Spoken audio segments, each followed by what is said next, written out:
এগুলো সব মিথ্যে কথা। Order order. বলতে পারছি না, তবে আমরা রেগুলার মনিটরিং করছি। রিসেন রায় যা বলছেন তা সম্পূর্ণ মিথ্যে এবং সাজানো। বড়ুয়া সাহেব আমাদের এতটুকুও সাহায্য করেন। স্যার, মিস্টার বড়ুয়া, প্রথমেই আপনারা কমপ্লেনটা নিলেন না কেন? না স্যার, নিয়েছি তো, নিয়েছি। অ্যাকচুয়ালি 18 তারিখ মানে 18 এপ্রিল যেদিন ঘটনাটা ঘটেছিল সেদিন দময়ন্তী দেবী এসছিলেন থানায়।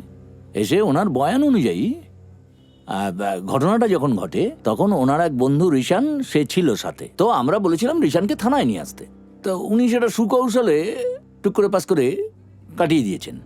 তারপরে যখন 19 তারিখে আসলেন না, তখন তো আমরা কমপ্লেন নিয়েছি। উনি যা বলছেন তার সঙ্গে আসল ঘটনার কোনো মিল নেই, ইওর অনার।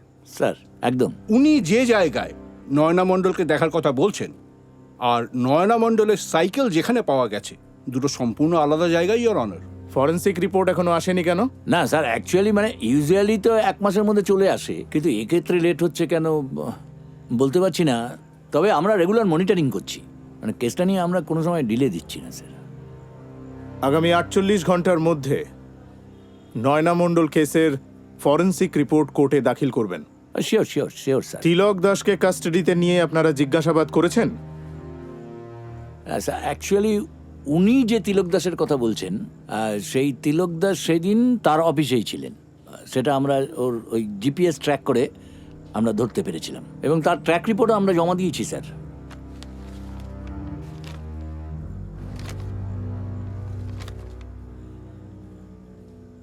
তিলক দাসের অফিস থেকে যেখানে ডেড বডি পাওয়া গেছে, বুড়ির খালের তেমাথার চরের দূরত্ব কত? এই 4 কিলোমিটার হবে স্যার, 4।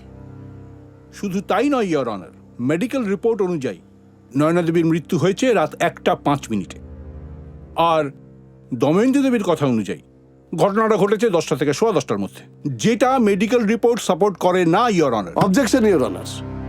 যে সময়ের কথা আমার অপোনেন্ট বলছেন তার সঙ্গে নয়না মণ্ডলের মৃত্যুর সময়ের কোনো সম্পর্ক নেই।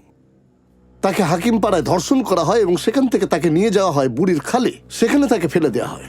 ফলে আমার মক্কেল দময়ন্তী চ্যাটার্জি হাকিমপাড়ায় যে সময়ের কথা বলছেন তা সম্পূর্ণ বিজ্ঞান ভিত্তিক এবং সঠিক। Objection sustained. Obliged, your honour. Your honour, Damayanti Devi আমাদের বয়ান দিয়েছেন যে সে রাত্রে তিনি এবং ঋষান রায় একই গাড়িতে ছিলেন,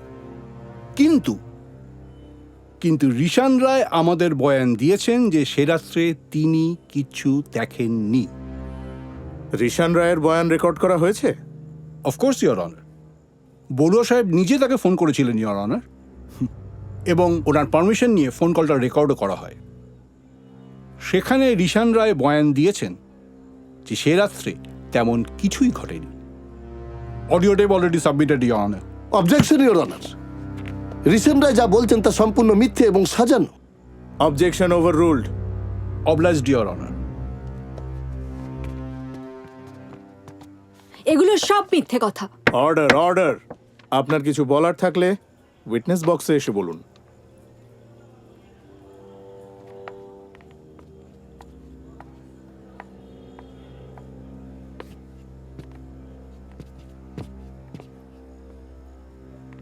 এই পুরো কেসটাতে বড়ুয়া সাহেব আমাদের এতটুকুও সাহায্য করেননি, বরং বারবার আমার উপর প্রেশার ক্রিয়েট করেছেন যাতে আমি এই কেসটা থেকে সরে দাঁড়াই। অর্ডার। আপনি বসুন। থানা সম্পর্কে এত এলিগেশন আসবে কেন? আপনাদের তো প্রথমেই 154 সিআরপিসিতে অ্যাকিউজডকে কাস্টাডিতে নেওয়া উচিত ছিল। ইমিডিয়েটলি 48 ঘন্টার মধ্যে তিলক দাসকে কাস্টাডিতে নিয়ে আপনি কোর্টে প্রডিউস করুন। ওই দিন ঋষান রায়কেও কোর্টে উপস্থিত থাকার জন্য কোর্ট নির্দেশ দিচ্ছে। পরবর্তী শুনানি 16 মে 2023। Court is adjourned.